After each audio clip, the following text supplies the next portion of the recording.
Assalamualaikum warahmatullahi wabarakatuh. Selamat pagi anak-anak. Berjumpa lagi dengan Bu Dwi di pelajaran tematiknya. Nah, di pelajaran tematik kali ini kita akan belajar tentang tri kerukunan umat beragama.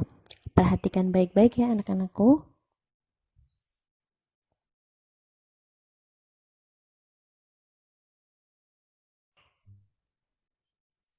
Nah, anak-anak kalian masih ingat ya?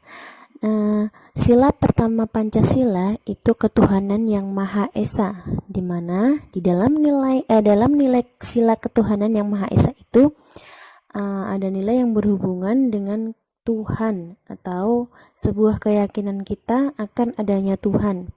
Nah, di Indonesia sendiri itu memiliki 6 keyakinan atau 6 agama yang diakui di Indonesia.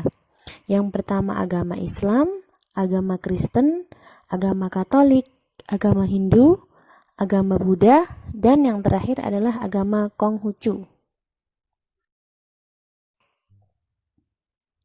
Dari banyaknya agama di Indonesia, itu agar orang-orang yang beragama lain atau biar adanya sikap saling menghargai atau saling bertoleransi antar umat beragama satu sama lain, maka pemerintah menciptakan sebuah aturan atau falsafah yang disebut dengan tri kerukunan umat beragama. Tri itu 3 ya, berarti 3 kerukunan umat beragama, di mana isinya adalah yang pertama, kerukunan antar umat beragama dalam satu agama atau intern umat beragama. Jadi yang nomor 1 itu kerukunan umat antar umat beragama yang sama. Misalnya kerukunan antara umat Islam yang satu dengan umat Islam yang lain. Kemudian yang kedua, kerukunan antar umat beragama yang satu dengan agama yang lain. Misalkan kerukunan umat yang beragama Islam dengan umat yang beragama Kristen, misalnya seperti itu ya. Kemudian yang ketiga, kerukunan antar umat beragama dengan pemerintah. Contohnya itu kerukunan misalnya umat Islam dengan pemerintah itu sendiri.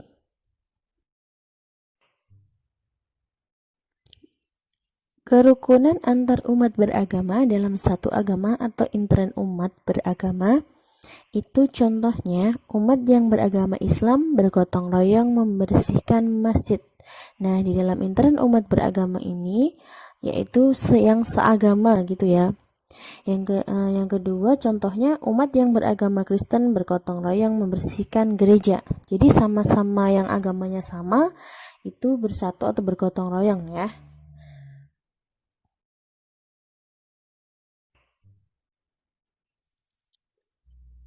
Yang kedua, kerukunan antar umat beragama yang satu dengan agama yang lain. Contohnya, menghormati atau menghargai pemeluk agama lain yang sedang beribadah.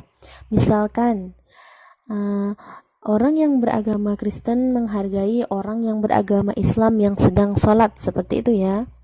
Terus, tidak boleh mengotori tempat ibadah pemeluk agama lain. Misalkan orang yang beragama Islam tidak boleh mengotori gereja, seperti itu ya anak-anak. Kemudian yang ketiga atau yang terakhir adalah kerukunan antar umat beragama dengan pemerintah. Nah, contohnya mendukung program pemerintah dan menjaga ketertiban saat perayaan hari raya. Misalkan sedang hari raya Idul Fitri, umat yang beragama selain Islam juga ikut mendukung program pemerintah. Maksudnya, pada saat Hari Raya Idul Fitri, umat yang beragama lain itu tidak boleh membuat kerusuhan ya. Berarti ikut menjaga ketertiban saat Hari Raya Idul Fitri. Begitu juga sebaliknya, saat Hari Raya Natal, umat Islam juga ikut menjaga ketertiban saat Hari Raya itu juga ya. Nah, jadi ada sikap saling toleransi atau sikap saling menghargai antara agama yang satu dengan agama yang lain. Nah, begitu ya anak-anak tentang tri kerukunan umat beragama atau kita biasa sebut aturan yang mengatur tentang cara menghargai atau bertoleransi antar umat beragama yang satu dengan umat yang beragama lain. Nah, itu saja ya anak-anakku untuk hari ini. Semoga bisa dipahami. Assalamualaikum warahmatullahi wabarakatuh.